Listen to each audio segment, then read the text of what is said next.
right, Julie, with on a regional book that's very interesting about the San Diego Tijuana border region. So stay tuned for that. Check us out for that.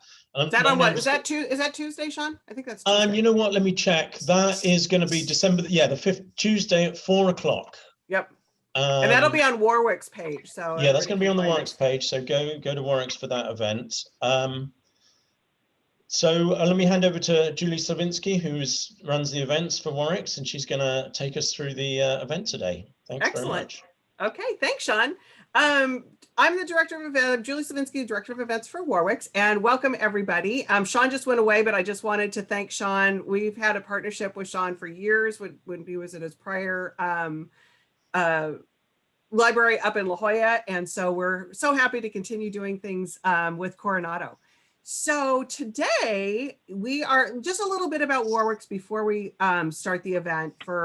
I'm hoping that most of you are familiar with Warwicks. We're located up in La Jolla, and right now we are at 20% capacity, but we are open and we are doing all the protocol and social distancing that is required by the state for businesses that are allowed to stay open. However, if you are not so inclined to want to come up and to the store, we are going to put the books that are being talked about tonight in the comment section of both the webinar and the Facebook page. So Amanda, who is here with us, is going to put those in. And so you can easily click on those. You can have them shipped. You can have them curbside pickup if you would like. Also keep in mind, this is a library event, so make sure that you check out the library because I'm sure they have a lot of these titles at the library for you to be able to get through their services as well. So today we are going to do each rep. We have Andrea Tetrick from England Publishing Services, Rick Coben from Hachette, Liz Campfield from Penguin Random House, Joe Murphy from W.W. Norton, Steve Atinsky with Penguin Random House. He's with the Knopf Doubleday side. I forgot to mention Liz it's Library Services. Is that correct, Liz? Yep. And Tom Benton's with the Penguin Random House with the Penguin side, and Shannon Grant with Simon & Schuster. So tonight, each rep is going to have 5 minutes to present titles to you. They're going to present some of the best titles of the year or good gift ideas. It's always a surprise what we're going to get. So with that, I'm going to ask all of the reps except Andrea to turn their videos off, and then we will call you up as soon as we are ready for the next rep. So with that, hi, Andrea. Hi, Julie. Are you I want to ready? say, I am. Are you ready? You got the timer going? I won't start it quite yet. All right. I just wanted to give a shout out to Coronado Public Library. I want to thank you so much for inviting all the reps, and it's a joy and a pleasure to talk about these great books to the patrons there. The first book I want to talk about is the winner of the coveted Booker Prize, one of the great literary prizes of the English-speaking world. This is Shogi Bane, and this is a amazing debut novel tracing the story arc of young Shogi Bane, who is at the bottom rungs of Scottish society and dealing with the first stirrings of his gay identity and his mother, who's an alcoholic. It is a tough novel, but the writing is so amazing. And the Booker Prize folks just think that it is a hopeful examination of family and the destructive powers of desire, and something that should be on everybody's bookshelf, I would say. Also, a quick reminder about Donna Leon's latest in the Commissario, excuse me, Guido Brunetti series. This is always a great novel.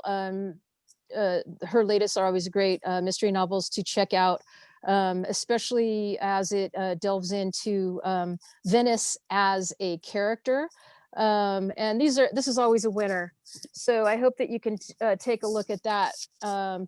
Also, I wanted to move over to Europa Editions and Shadow Play by the great Joseph O'Connor. To my mind, this is one of the best novels that Europa has brought us since the Elena Ferrante novels. Here's her latest. And of course, the My Brilliant Friend was made into a HBO miniseries.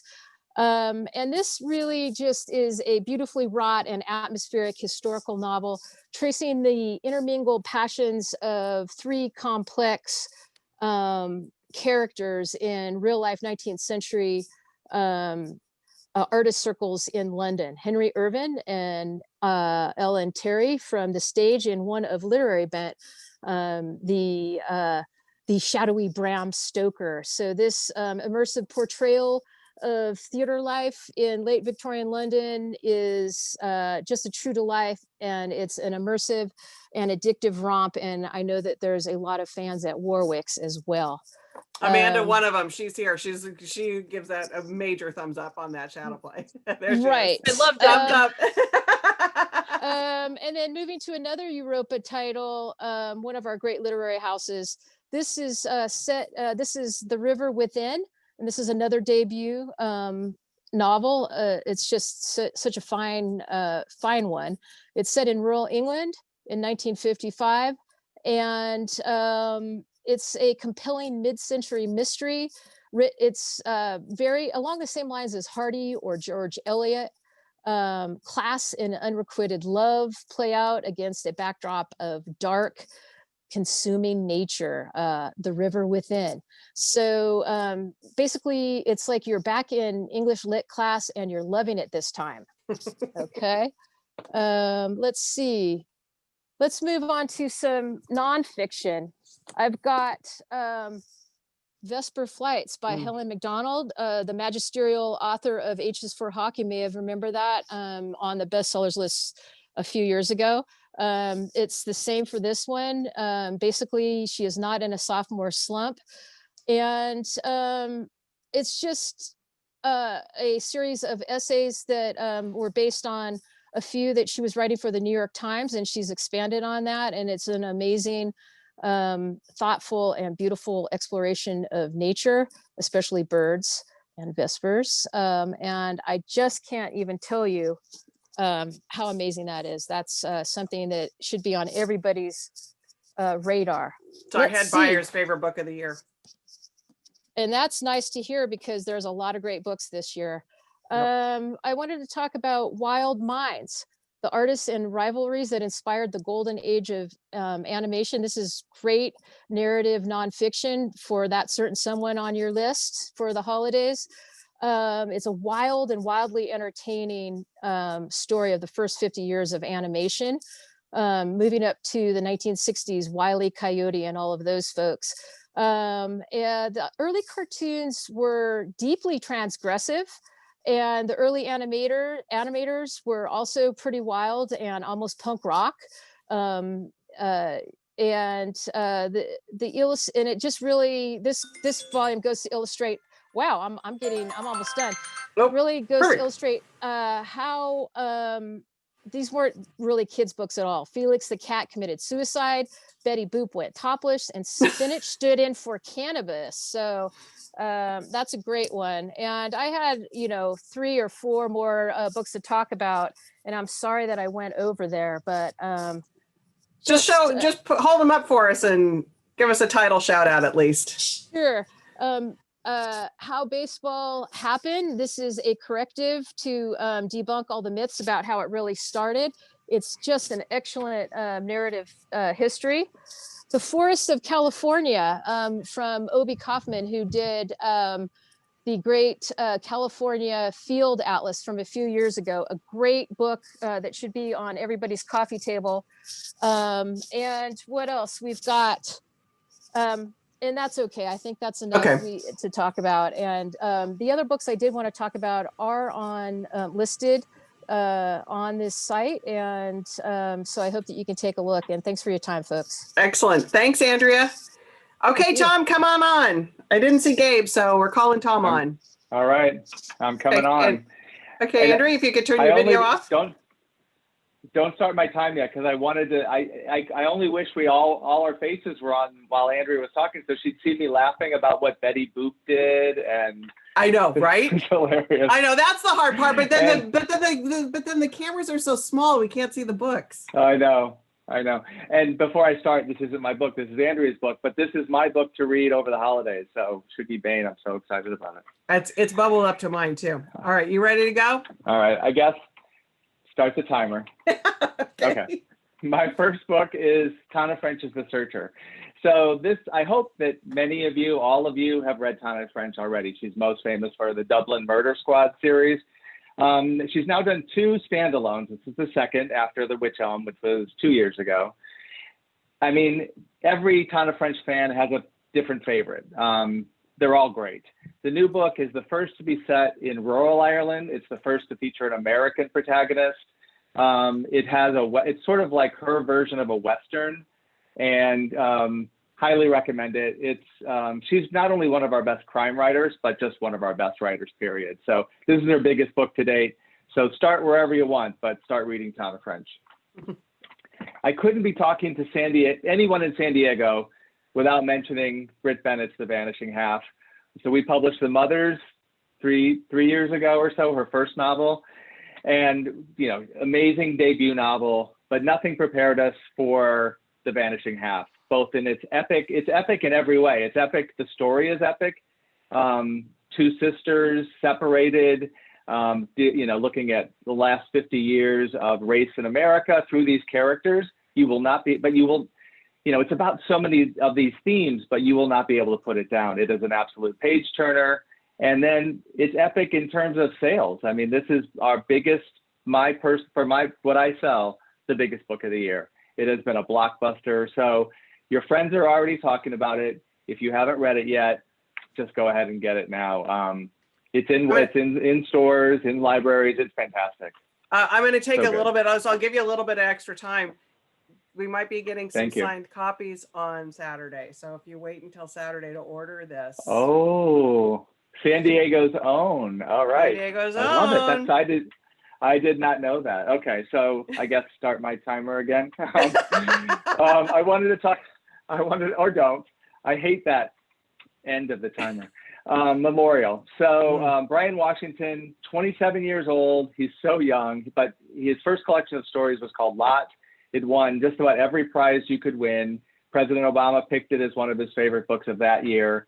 So this is his first novel. He's carved out Houston as his territory. All the stories are set in Houston, and the novel is mostly set in Houston, which turns out Houston, which I didn't even know, is one of the most multicultural cities in America. Yeah. He calls this a gay slacker comedy, which Brian is very self-effacing. It's a gay slacker comedy and so much more. So it's about a gay couple, Mike, a Japanese-American chef, Benson, a black daycare teacher. They're kind of at a crossroads in their life. And then Mike goes off to visit his dying father in Japan, and Mike's mother moves in with Benson. So you know that things are coming to a head. It's a kind of book that it feels like real life happening before your eyes. And you fall in love with these characters. You'll be laughing. It's very funny. You'll be laughing until you start crying. So that's Memorial. It's so good. And then this is truly exciting. This book just came out a few weeks ago, maybe a month ago, and it is turning into our sleeper hit of the season. It's called Wintering. Catherine May, the subtitle kind of gives you an idea. It's the power of rest and retreat in difficult times. She's a British writer. It was published in the UK in February, but just by an accident of timing, it is the perfect time to be publishing this book here. As we're all wintering, we're all going through difficult times, and they're not over yet. And she's the kind of book, she brings a poet's eye to this metaphor of wintering. So it's for readers of Anne Lamott, Cheryl Strayed, Liz Gilbert. In fact, we've just gotten quotes from both. Cheryl Strayed just tweeted about it this week. So readers it's the best kind of word of mouth is happening right now. That's how the best books are sold.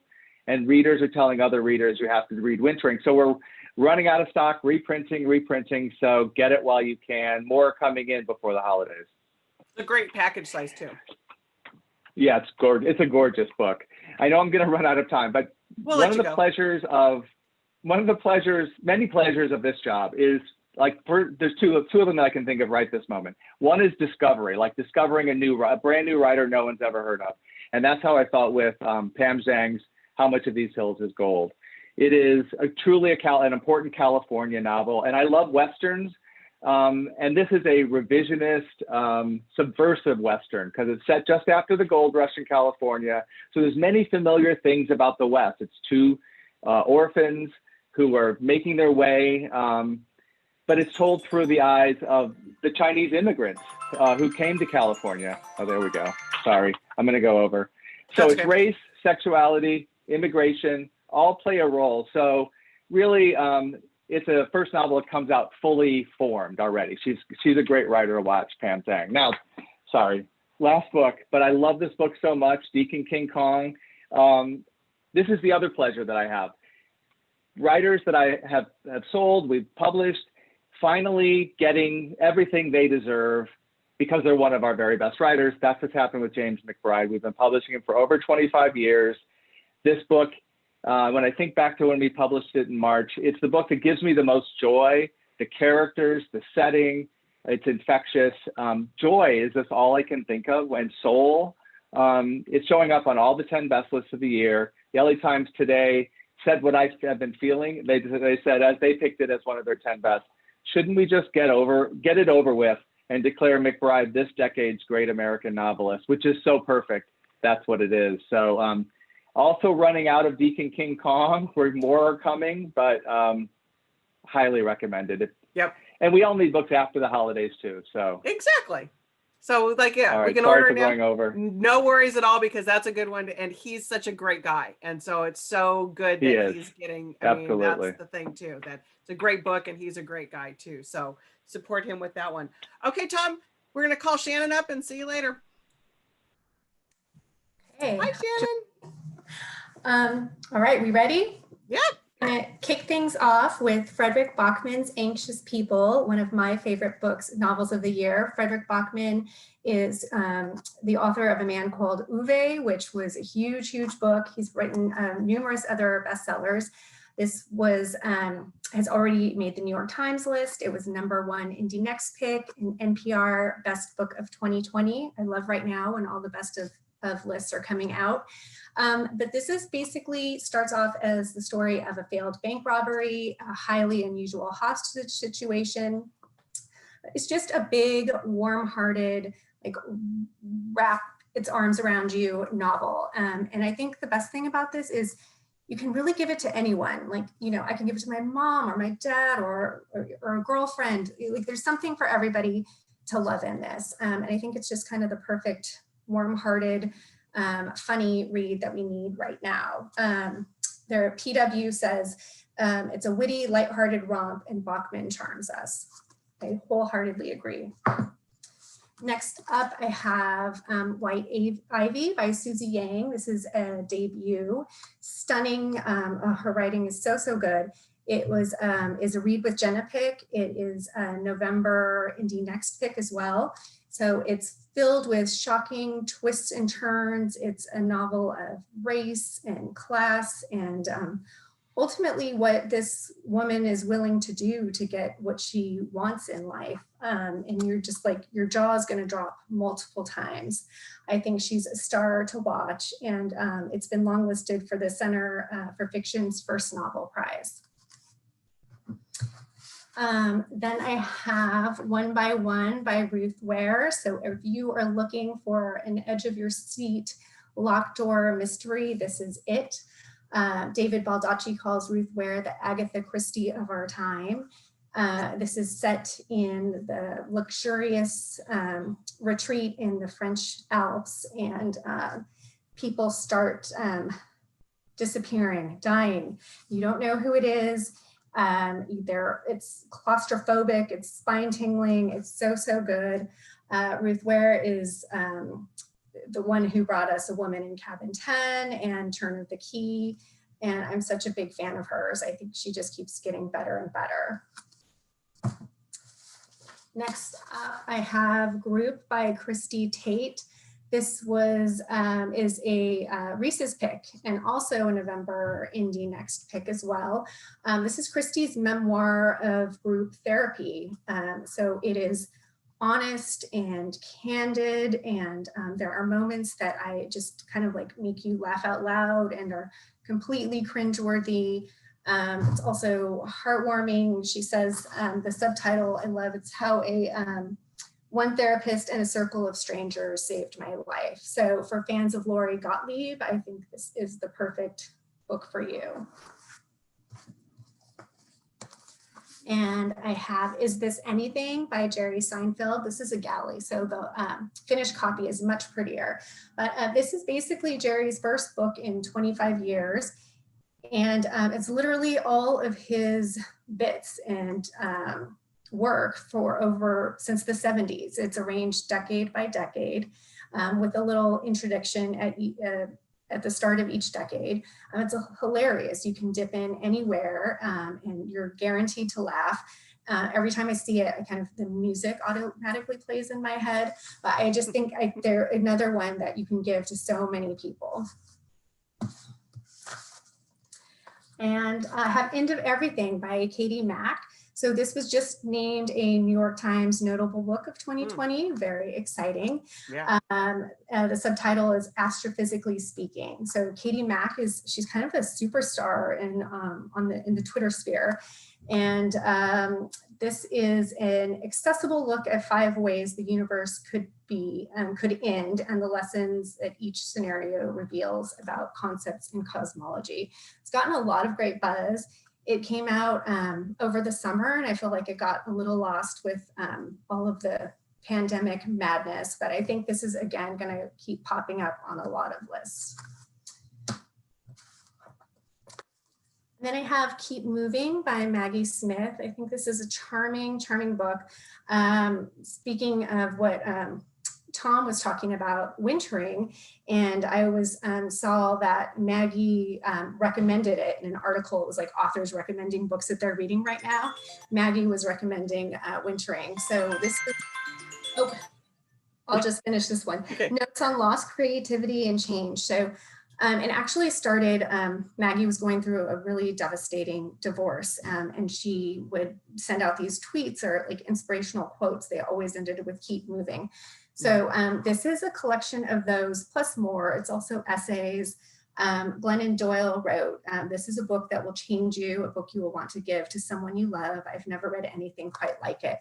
So just something lovely to sit on your nightstand to daily read. I think it's a really great stocking stuffer.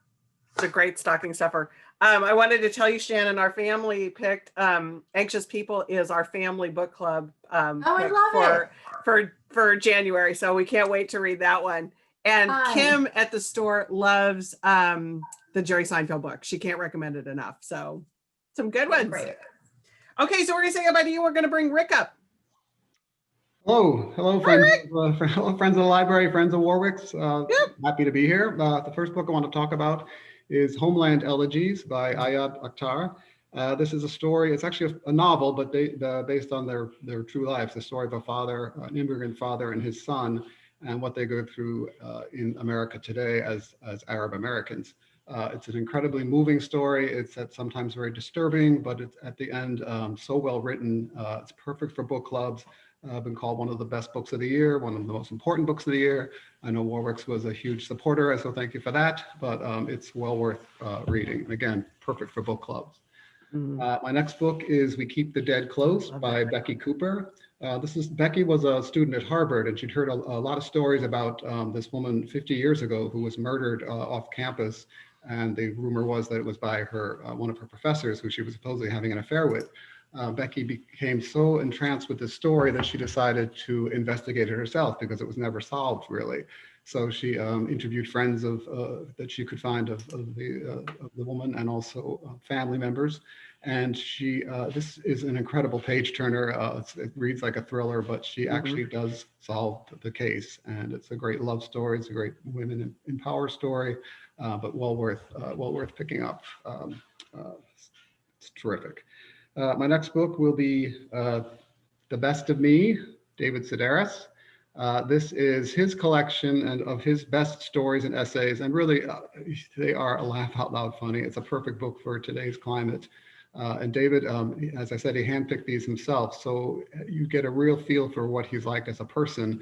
Not only are they funny, but they're very moving. And he talks about, a lot about love for his family, love for his friends. And this is, if you don't know what you want to get somebody, I promise you, they will not be upset if you give them this, The Best of Me.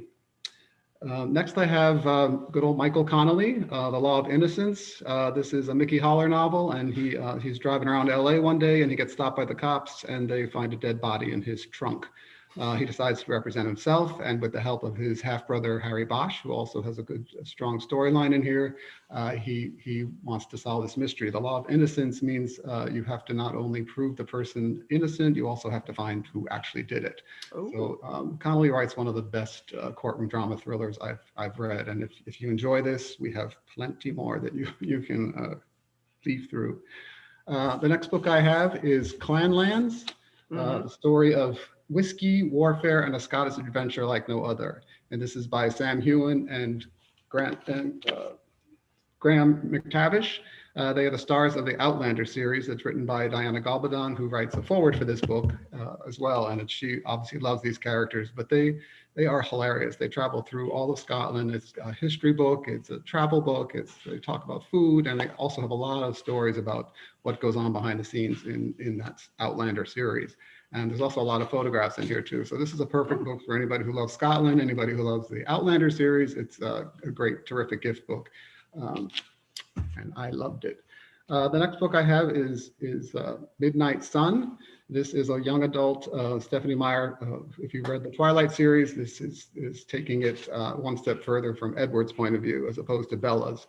And if you loved that love story, this book has been doing incredibly well for us, even better than we even expected, simply because people like the tried and true right now, and they're going back to what they know, and they're not disappointed in Stephanie Meyer. So I urge you to pick that up whenever you can. And that is my list. Okay. That was, I just want to let people know we have plenty of Homeland Elegies in the store. So I was just there today. So we loved that book. And that was actually Words Alive did a video with him. So if there are Words Alive supporters watching, there's a way for you to support Words Alive and be able to see the interview that he did with Seth Lair. So that's a really good one too. And We Keep the Dead Close is so good. Oh my God, Thank you. It's such a good one. Okay. All right, Rick, we're going to say goodbye to you. We're going to bring Steve on. Hi, everybody. It's great to be with you in Coronado and in La Jolla. Yeah. The first book for me will be a nice little gift book. It's quotations from Julia Child. It is People Who Love to Eat Are Always the Best People. And it's her first book of quotations, never done before. Julia Child was really the first huge celebrity chef. Great little gift book, as I say, 5x7, 160 pages.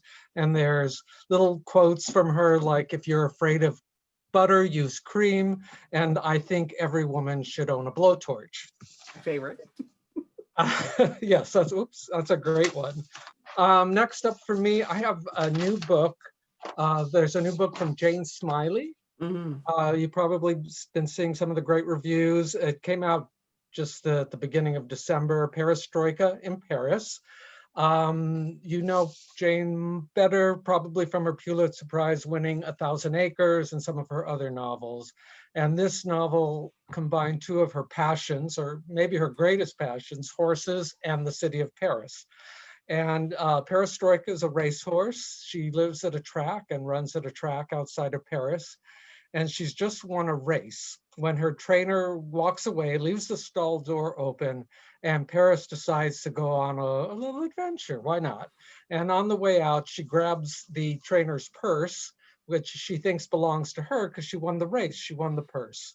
So she goes out and travels to Paris, and she meets all sorts of new friends, including a German pointer named Frida, and a sharp-witted raven named Raoul, a pair of mallards humorously named Sid and Nancy, and even a little boy who they help named Etienne.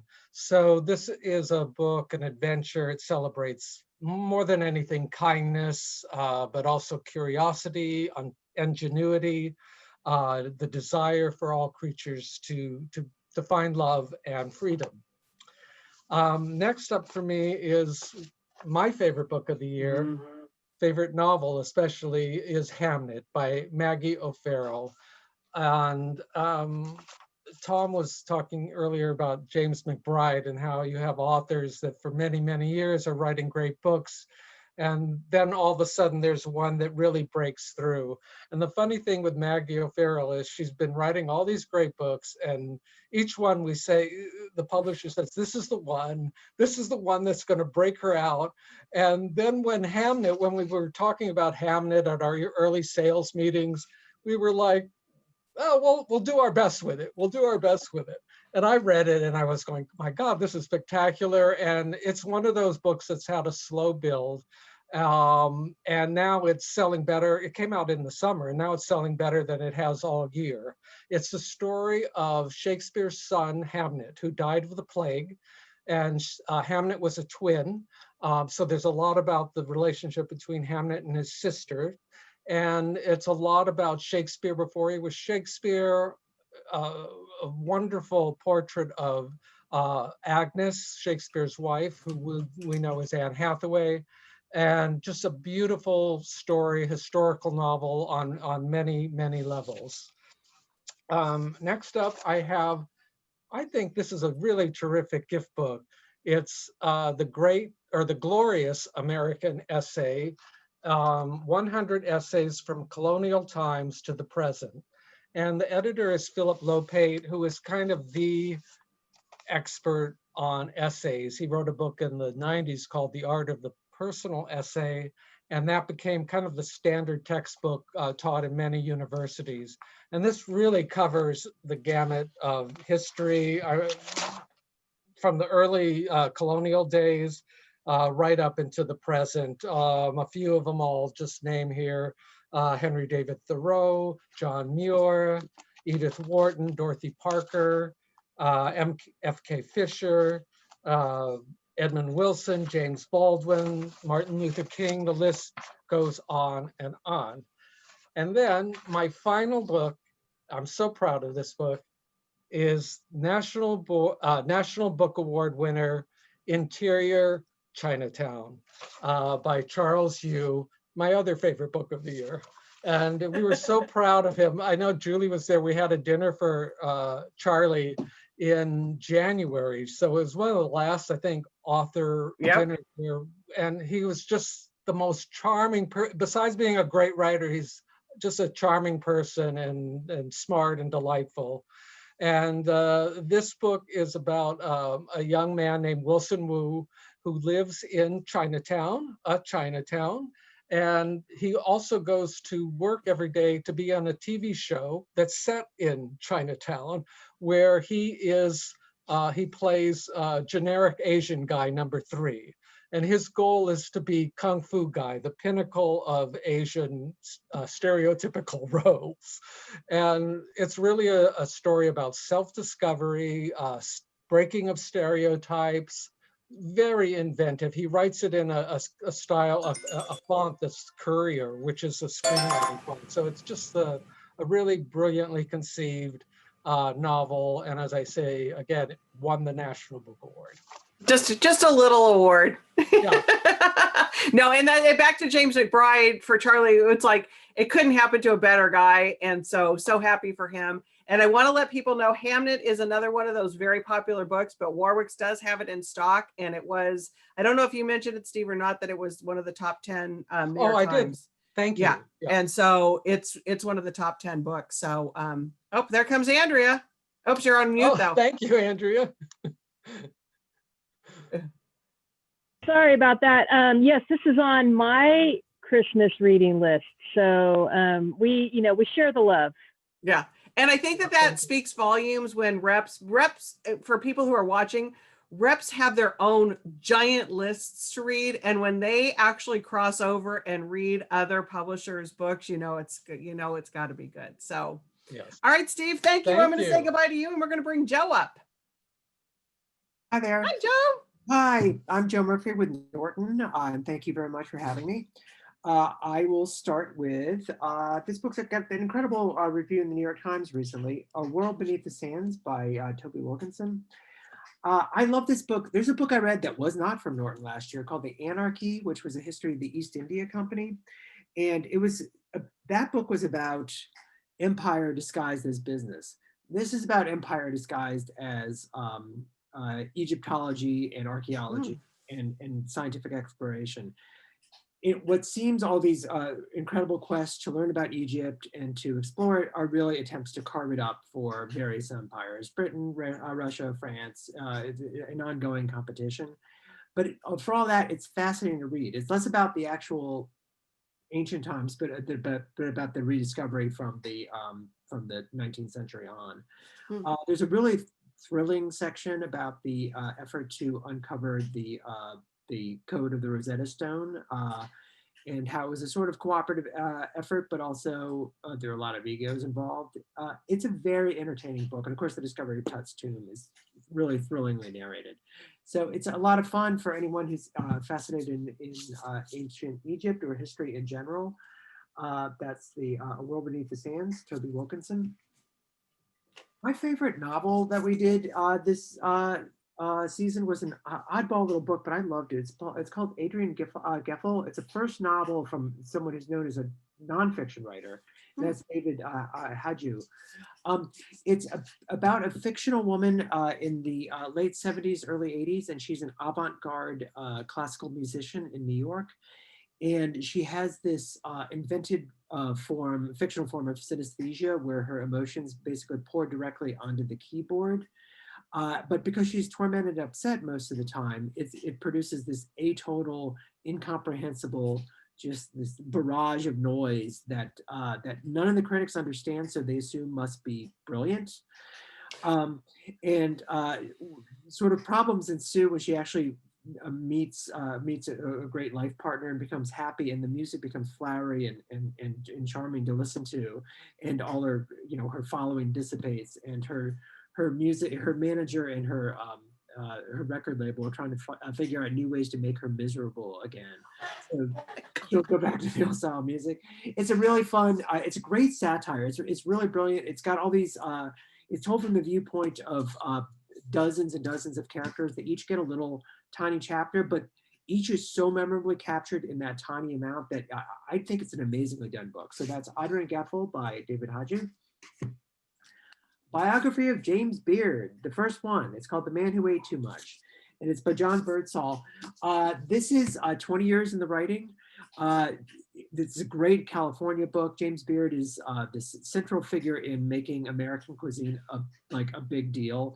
Sort of, he came up at the same time that America was getting away from just its own version of continental cuisine. It's also a really fascinating story about life in the closet. He was a gay man, and he really suffered pretending to just be the garrulous, bachelor uncle for decade after decade.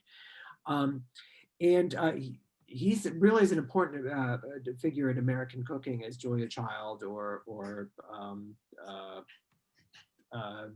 Alice Waters, for example. He's a really key figure. I love this retro cover too. So it's a fascinating book. Oh, and the biggest award in cooking is named for James Beard. So that's The Man Who Ate Too Much by John Birdsall. So my big nerd thing that I did all summer is I read all 3 volumes of this book, of this history. This is the 3rd volume. It's called Twilight of the Gods. It's by Ian Toll. And it's a complete top to bottom history of just the World War II in the Pacific between America and Japan. Wow. It shows both sides. It is the most dramatic thing. And I have to say, I am no World War II history buff. I read very little before. So, I get to the Battle of Midway, I'm thinking, oh, I wonder who wins this. This is really exciting. And he has an unusual take on it, which he says that a lot of people theorize about when the Japanese lost the war. Was it at Midway? Was it Guadalcanal? His theory was that it was at Pearl Harbor, that this was never going to be an even match, that the U.S. industrial capacity and willingness to fight was far more than they ever imagined, and that it was just a doomed decision from the outset. Wow. Fascinating characters, very dramatic. I just love this whole trilogy. The first 2 books are called Pacific Crucible and The Conquering Tide. So, but the new book is Twilight of the Gods by Ian Toll. I'm not okay. How many more do you have? I'll do 2 more very quickly. Okay, perfect. Okay. National Book Award winner, 30 years in the writing, The Dead Are Rising, a biography of Malcolm X. I cannot say enough about how important, how great, and how well written this book is, and how much it deserves the National Book Award, which it did win. And then top 10 fiction in the New York Times of the Year, Children's Bible. Great. It's a take on climate change with a dystopian eye, but it's not your typical dystopian novel at all. It's a really well done book. I loved that book. It's really, I mean, yes, it's got those elements, but it's probably one of the best well-written books that I've read like all year. It's so good. None of Lydia Millett's books are anything like her other books. They're all, she does something completely different for every novel. So anyway. And that would be a great book club book. It would be fantastic. And back to your Ian Toll books, Coronado is famously known for the naval base that's there. So that's going to be that would be a great collection for a gift for somebody. Here comes Andrew again. He's a great writer, and his the way he tells battles is inspired by his love of Patrick O'Brian. Yeah, fantastic. Okay, Joe, thank you. I know those 5 minutes go so quick, don't they? Thank you. Okay, so we're going to bring Liz up to close out the show for us. So, hi, Liz. Hi. Got 5 books for 5 minutes, beginning with my most trusted brand, a Penguin classic. So all of the books I'll be talking about are available. They were all published this year. Penguin Classics has been bringing, reissuing Audre Lorde's classic books. This is her Cancer Journals. It was published originally in 1980. It's journal entries, expository writing about her breast cancer diagnosis, which she discovered a lump upon self-exam in 1978. This is a slim volume. It's so exquisite. She, is a lesbian poet. Her writing is just incredible. The foreword is new by Tracy K. Smith, who is a former U.S. Poet Laureate. And I'll just read you what she writes in the foreword. The Cancer Journals bears witness to Lorde's radical re-envisioning of self, body, and society through the experience of illness, fear, pain, anger, and dawning clarity. So she was also a librarian, and I just love the cover. It's so gorgeous of her. Do you see that? Great. Okay. Next up, this is a big gift book. I know I talked about it last night too, Julie. Yeah. Cherry so Hill. Good, though. Cherry Hill by Jonah Frank. This is a hybrid. It's a monograph memoir of the artists growing up in Cherry Hill, New Jersey in my era, my childhood era too, the 70s and 80s. Lots of familiar touchstones, very much about a complicated relationship with her mother. She grew up with a crucifix on every bedroom wall. And the hook of this book also, I mean, the writing is amazing. Jonah is a photographer. She's been in the National Portrait Gallery, but the star of the book playing her mother is Laura Dern. So they're friends. Jonah lives, there's one of my favorite photographs. I mean, they're just incredible, but it's the writing. I'm telling you, she's like she's daydreaming about being friends with Emily Dickinson. So she's got her daydreaming world. She's got her real conflicts and just all the family stuff you can imagine. It's really a cool book. Completely different. And in fact, I did want to say that one of my favorite quotes from NPR's Hannah Rosen, she said, "Truly the most satisfying memoir I have ever seen or read. Beautiful and brilliant." And then next, another Angelino. So Jonah Frank lives here in West Los Angeles, in Santa Monica actually, and Harry Dodge is Los Angeles visual artist who's been, his work has been at MoMA, at MoCA, at the Hammer, but this is his memoir written about many things, very philosophical, but very much about his father's decline in dementia and all of the things that are surfacing. He's rekindling a relationship with his birth mother. But the title, My Meteorite, refers to an actual meteorite that he orders off of eBay. And that becomes sort of a catalyst for rethinking consciousness and all manner of things. So it's a manifesto. It's about the life of an artist. He's married to the lovely poet, Maggie, why did I forget? Nelson. Maggie, I'm thinking Maggie Smith because of the other Maggie Nelson. And she wrote about him in her book, The Argonauts, which was really popular. So you can hear his perspective, his story. And then next I'm a poetry lover. So Carolyn Forche, In the Lateness of the World. This is her first book in 17 years. She's been writing poetry for 40 years. She has new fans because she was nominated for a National Book Award for her memoir, What You Have Heard Is True, which was about her political coming of age. In her 20s, she went to El Salvador. She's a poet of witness. So I'm hoping that her readers that loved her writing in that will not be afraid to dig deep into her poetry because it's so timely, it's so beautiful, it's great. And then I will follow it up with a children's book, my favorite picture book. So these books are all kind of coping mechanism books for difficult times. I'm not your escapist reader. I like books that dig deep and help us through difficult times. So this book is I Talk Like a River. It's by the Canadian poet Jordan Scott. It's illustrated by a Kate Greenaway medalist, Sydney Smith. And this is about a boy who stutters. He has a really hard day at school. He comes home, he's down, his father takes him to the river, and the river becomes a metaphor for water falling over rocks and making gurgling noises. And so the perspective is you talk like a river.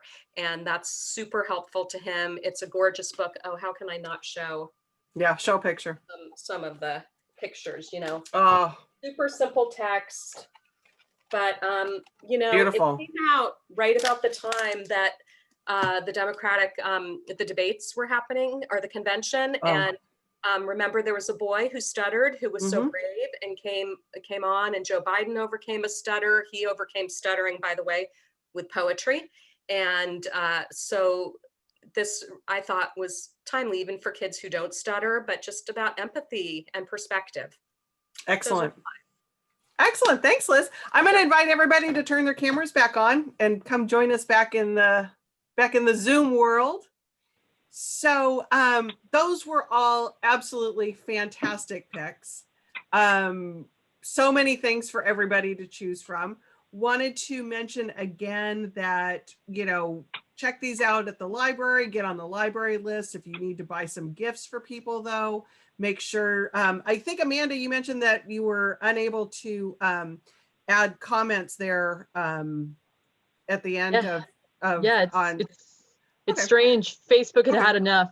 Okay, so some of the books maybe didn't get, some of the books maybe didn't get onto the Facebook page, but we'll try to go add those in a little bit later. I have a page that I'm, it has all the books on it on our Warwicks page. So okay, I'll add that. Oh, excellent. Okay, so you add that link so people can go to that page. And so wanted to also mention to anybody that joined late that you can come back to the Facebook page to see this. And I'm recording it. It'll go on Warwick's YouTube page. I know the library's recording it too, so I'm sure that it'll end up somewhere for people to be able to view that as well. I wanted to end for Warwick's side of it. If you like these kind of presentations, every Monday Warwick's does at 4 p.m. We call it tea time recommendations. So if you're looking for there's Tom with his tea. I got my water bottle. It's really water in there. It's not a gigantic thing of vodka. And so join us on Mondays if you'd like to. It's on the Warwick's Facebook page. If you like recommendations, every week it's somebody new comes on, and we have, sometimes it's 1 or 2 of us, sometimes it's eight of us. It all depends. So we'd love to see you join us there. Like Shaun mentioned, join us on Tuesday for the author event. That will be at 4 p.m. on the Warwicks Facebook page. And I'm going to turn it back over to you, Shaun, to any closing remarks or comments. Well, I mean, you each got a sale there, because we'll buy a copy of all of those books that you recommended just for the library here. We really want to have all of those. Very fascinating, very interesting. I mean, it's so informative. Anyone who likes books, this type of event, I think it's absolutely brilliant. So thank you very much for all coming along and taking part. And we look forward to maybe another one at some other future date. Maybe the spring. Maybe we'll do a spring list. That's it. Thank you, and thank you everyone who tuned in. All right. Thanks, everybody. Thank you. Bye-bye, Happy everyone. holidays. Bye. Bye.